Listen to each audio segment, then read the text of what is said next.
Sejarah turunnya Al-Quran adalah salah satu kisah yang sangat penting di dalam agama Islam.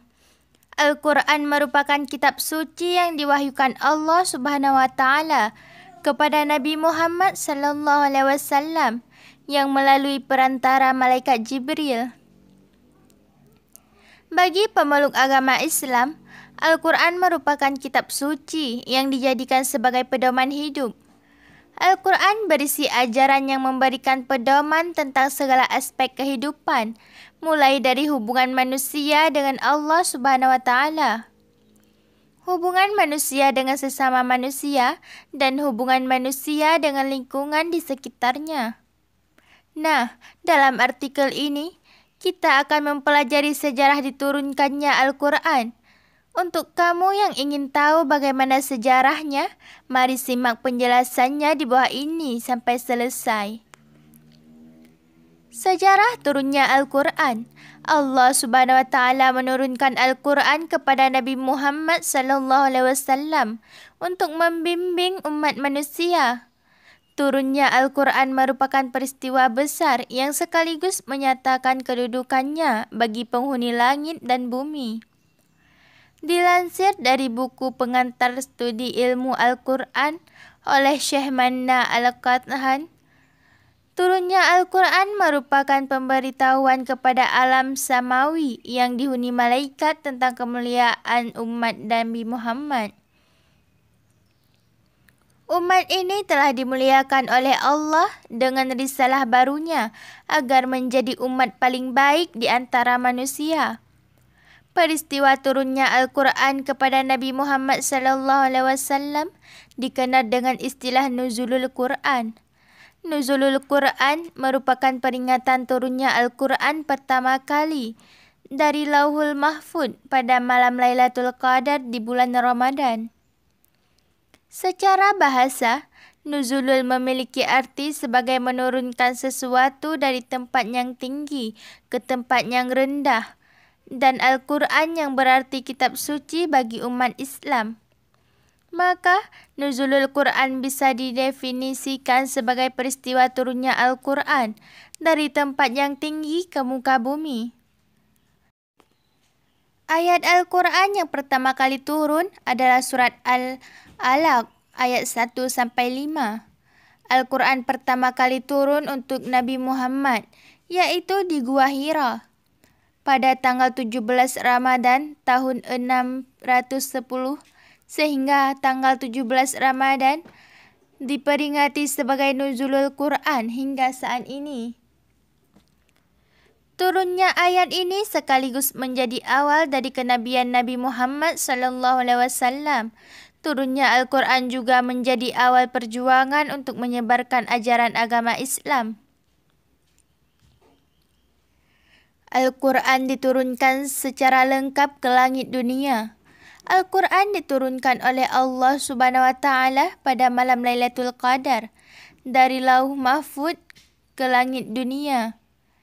Syekh Manna dalam Mubahis fi Ulumil Quran mengatakan bahawa turunnya Al-Quran merupakan pemberitahuan untuk alam samawi yang dihuni malaikat tentang kemuliaan dan memiliki oleh umat Muhammad, dan Al-Quran turun sebagai risalah baru agar menjadi umat yang paling baik. Dengan mengumumkan kepada penghuni alam samawi bahawa kitab Al-Quran ini merupakan kitab yang terakhir dari kitab-kitab yang diturunkan dan disampaikan kepada Rasul terakhir untuk umat yang paling mulia. Al-Quran diturunkan secara bertahap kepada Nabi Muhammad SAW. Allah Subhanahu wa taala menurunkan kitab Al-Quran kepada Nabi Muhammad melalui perantara malaikat Jibril secara bertahap. Al-Quran diturunkan secara bertahap selama kurang lebih 23 tahun kepada Nabi Muhammad untuk menjadi pedoman dalam kehidupan. Sejarah turunnya Al-Quran dimulai ketika Nabi Muhammad SAW berusia 40 tahun pada 610 Masehi. Pada saat itu, Nabi Muhammad berada di Gua Hira lalu didatangi oleh malaikat Jibril yang memberikan wahyu pertama kepada Nabi Muhammad. Ayat yang pertama kali diturunkan adalah surat Al-Alaq ayat 1-5. Peristiwa ini sekaligus menjadi pertanda dimulainya kenabian Nabi Muhammad. Setelah itu, Al-Quran turun secara bertahap selama kurang lebih 23 tahun. Turunnya ayat Al-Quran menyesuaikan dengan permasalahan sosial, krisis moral, keagamaan yang sedang terjadi. Sejarah turunnya Al-Quran juga terbagi ke dalam dua periode, yaitu periode Mekah dan periode Madinah. Periode Mekah disebut dengan ayat Makkiyah, sementara periode Madinah disebut dengan ayat Madaniyah. Dalam periode Mekah, ayat yang turun berisi ajaran tentang akidah dan ajaran-ajaran tauhid. Periode Mekah menurunkan 86 surat yang diturunkan dalam jangka waktu 12 tahun 5 bulan. Dalam periode Madinah, ayat yang turun umumnya berkaitan dengan hubungan manusia sebagai makhluk sosial, aturan-aturan dalam kehidupan Islam, serta hukum Islam. Periode ini dimulai setelah hijrahnya Rasul ke Madinah. Periode Madinah menurunkan 28 surat dalam jangka waktu 9 tahun 9 bulan. Ayat yang terakhir diturunkan kepada Rasulullah adalah surat Al-Maidah ayat 5. Nah, itulah dia penjelasan mengenai sejarah turunnya Al-Quran yang berperan sebagai pedoman hidup umat Islam. Sebagai umat Islam, tentunya kita perlu mengamalkan isi Al-Quran dalam menjalani kehidupan sehari-hari. Al-Quran merupakan kitab suci umat Islam dan kitab suci ini diturunkan oleh Allah melalui malaikat Jibril. Al-Quran juga menjadi pedoman bagi semua Islam dalam menjalani kehidupan ini. Dengan Al-Quran, maka hidup yang dijalaninya bisa lebih terarah dan terhindar dari perbuatan dosa. Namun, peristiwa turunnya Al-Quran mungkin jarang ada yang mengetahuinya. Jangan khawatir karena pada artikel ini, kita akan membahas lebih jauh tentang peristiwa turunnya Al-Quran. Namun, sebelum membahas peristiwa turunnya Al-Quran, ada baiknya kalau kita membahas tentang pengertian Al-Quran terlebih dahulu. Pengertian Al-Quran. Pengertian Al-Quran sesuai bahasa adalah bacaan atau yang dibaca. Menurut istilah, pengertian Al-Quran adalah kalam Allah Subhanahu wa Ta'ala yang diturunkan kepada Nabi Muhammad. Al-Quran diturunkan melalui malaikat Jibril yang dihimpun dalam mushaf yang merupakan mukjizat Nabi Muhammad. Al-Quran adalah kitab suci bagi umat Islam yang menjadi pegangan dan dasar bagi kehidupan. Dalam sejarah, tercatat bahwa Al-Quran tidak diturunkan sekaligus kepada Rasulullah SAW. Ayat-ayat Al-Quran diturunkan secara bertahap-tahap, sedikit demi sedikit dan berangsur-angsur dalam kurun waktu 22 tahun, 2 bulan, 22 hari. Salah satu peristiwa yang berkaitan dengan sejarah turunnya Al-Quran ke bumi adalah nuzulul Quran. Segala sesuatu yang diciptakan Allah Subhanahu wa Ta'ala pasti ada manfaat dan fungsinya. Al-Quran mengandung banyak pokok ajaran, sehingga seluruh hidup dan kehidupan ini menjadi teratur.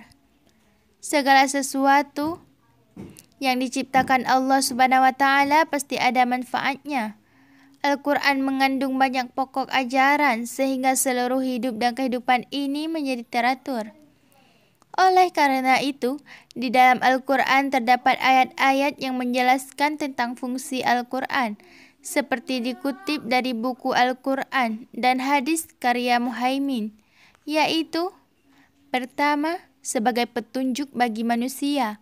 Al-Quran adalah kitab suci yang diwahyukan Allah Subhanahu wa Ta'ala kepada Nabi Muhammad SAW sebagai rahmat dan petunjuk bagi manusia yang beriman dan bertakwa dalam hidup dan kehidupan. Hal ini sesuai dengan firman Allah Subhanahu wa taala dalam surat Al-A'raf ayat 52 yang artinya, sungguh kami telah mendatangkan kitab Al-Quran kepada mereka yang kami jelaskan atas dasar pengetahuan sebagai petunjuk dan rahmat bagi orang-orang yang beriman. Quran surat Al-A'raf ayat 52.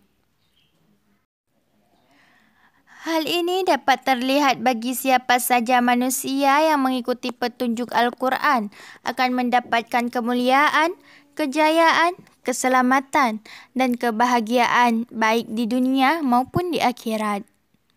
Kedua, sebagai sumber pokok ajaran Islam.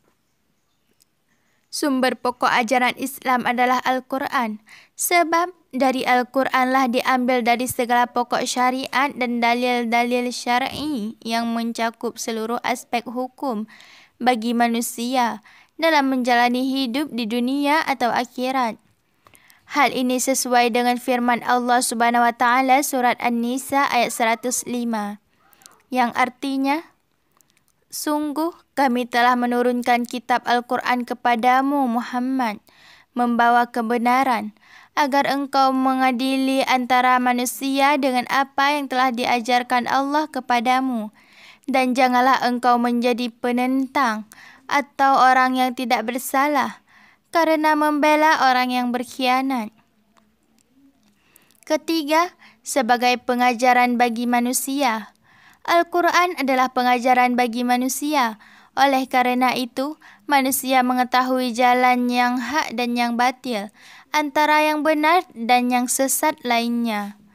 Hal ini tercantum dalam surat Yunus ayat 57 yang artinya, wahai manusia, sungguh telah datang kepadamu pelajaran atau Al-Quran dari Tuhanmu, penyembuh bagi penyakit yang ada dalam dada dan petunjuk serta rahmat bagi orang yang beriman.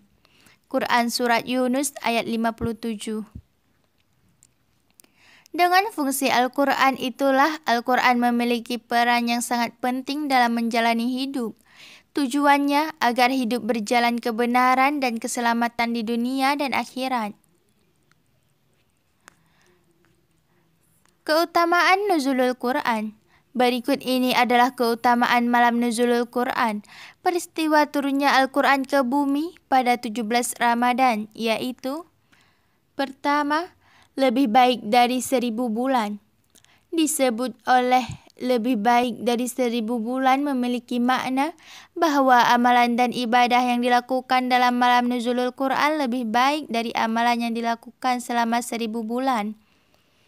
Hal itu didasarkan pada firman Allah Subhanahu wa taala dalam surat Al-Qad ayat 3. Kedua, diampuni segala dosa. Orang yang menghidupkan malam nuzulul Quran akan mendapatkan ampunan dosa dari Allah Subhanahu wa taala, sehingga diibaratkan seperti bayi yang baru saja lahir ke dunia. Ketiga, sebagai malam penuh berkah. Malam nuzulul Quran juga menjadi salah satu malam yang penuh berkah. Hal ini didasarkan pada firman Allah dalam surat Al-Dukhan ayat 3. Selain itu, disebut malam penuh berkah karena Al-Quran diturunkan ke bumi dalam satu malam di bulan Ramadan. Keistimewaan nuzulul Quran. Adapun keistimewaan nuzulul Quran yaitu sebagai berikut. Pertama, nuzulul Quran. Keistimewaan yang pertama adalah peristiwa ini telah menguatkan hati Rasulullah dan para sahabat untuk berjuang dalam berdakwah dan menyebarkan agama Islam kepada semua orang. Meskipun saat itu, Rasul dan para sahabat banyak mendapat cemoohan, ejakan, hinaan, serta siksaan dari pembenci Islam. Kedua, keistimewaan selanjutnya adalah nuzulul Quran merupakan sebuah tantangan serta pertolongan dari Allah Subhanahu wa taala untuk umat muslim untuk terus berjuang di jalan Allah dan mengharap ridha Allah Subhanahu wa taala.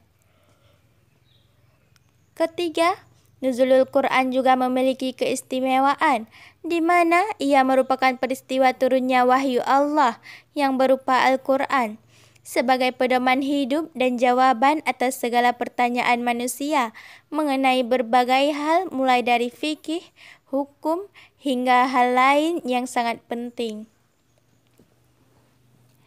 Teori Nuzulul Quran.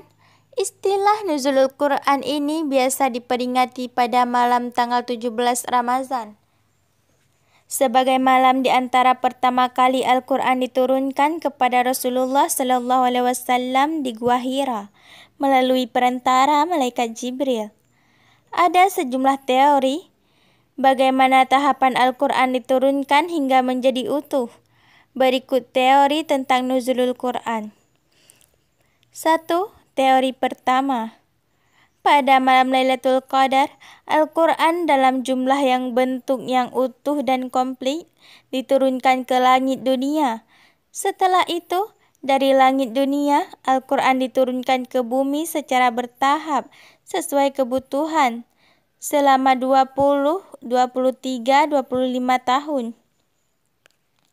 Kedua, teori kedua. Makna Nuzulul Quran dijelaskan juga bahwa Al-Quran diturunkan ke langit dunia selama 20 malam Lailatul Qadar. Dalam 20 tahun, Lailatul Qadar hanya turun sekali dalam setahun. Setelah itu, dibacakan kepada Nabi Muhammad SAW sesuai kebutuhan. Ketiga, teori yang ketiga, Al-Quran turun pertama kali pada malam Lailatul Qadar. Selanjutnya, Al-Quran diturunkan ke bumi secara bertahap dan waktu berbeda-beda. Amalan yang bisa dilakukan saat Nuzulul Quran. Diriwayatkan dalam hadis Bukhari, dulu malaikat Jibril senantiasa menjumpai Rasulullah Sallallahu Alaihi Wasallam pada setiap malam Ramadan, dan sebelumnya ia membaca Al-Quran bersamanya. Amalan yang bisa dilakukan di malam Nuzulul Quran antara lain. Pertama, amalan Nuzulul Quran yang pertama adalah istiqamah membaca Al-Quran. Setidaknya, cobalah khatam membaca Al-Quran sekali selama sebulan Ramadan ini. Kedua, selanjutnya, amalan yang dilakukan di malam Nuzulul Quran adalah melakukan iktikaf atau berdiam diri di masjid pada malam hari. Melakukan iktikaf sebagai amalan yang dilakukan di malam Nuzulul Quran bukan berarti hanya diam dan tidur-tiduran saja di masjid, tetapi mengisi malam tersebut dengan kegiatan berzikir kepada Allah Subhanahu wa Ta'ala ataupun membaca Al-Quran. Ketiga, selanjutnya, Anda bisa juga mengisi malam Nuzulul Quran dengan memperbanyak salat malam dan berdoa. Amalan yang dilakukan di malam Nuzulul Quran ini bisa membuat lebih menghayati betapa sakral dan pentingnya peristiwa turunnya Al-Quran yang menjadi pedoman seumur hidup bagi umat Islam ini.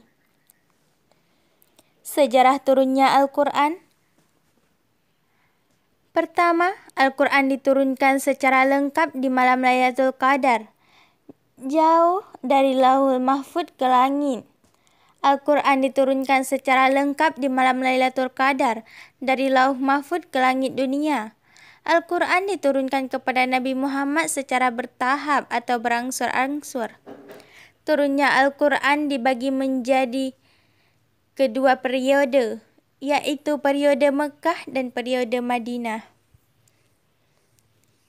Kedua, usai diturunkan ke langit dunia, Al-Quran diturunkan ke Nabi Muhammad Sallallahu Alaihi Wasallam secara bertahap melalui malaikat Jibril. Al-Quran diturunkan oleh Allah melalui malaikat Jibril kepada Nabi Muhammad. Ayat yang pertama kali diturunkan kepada Rasulullah adalah surat Al-Alaq ayat 1-5. Selain itu, waktu turunnya Al-Quran juga menjadi awal penyebaran agama Islam. Saat itu, Nabi Muhammad sedang menyepi untuk menenangkan hati. Pada saat wahyu pertama ini turun, Rasulullah Sallallahu Alaihi Wasallam tidak bisa membaca. Oleh karena itu, Allah Subhanahu wa taala memerintahkan Nabi Muhammad untuk membaca melalui surat Al-Alaq, yaitu bacalah. Bacalah dengan menyebut nama Tuhanmu yang menciptakan. Dia telah menciptakan manusia dari segumpal darah. Bacalah, dan Tuhanmu lah yang Maha yang mengajar manusia dengan perantaraan kalam. Dia mengajar kepada manusia apa yang tidak diketahuinya. Pembukaan Al-Quran.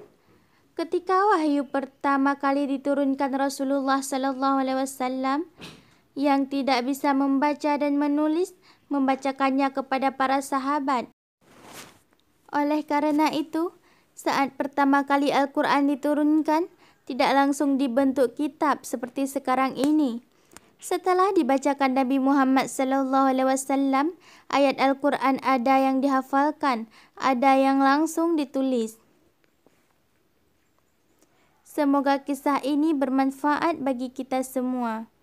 Amin ya Rabbal Alamin.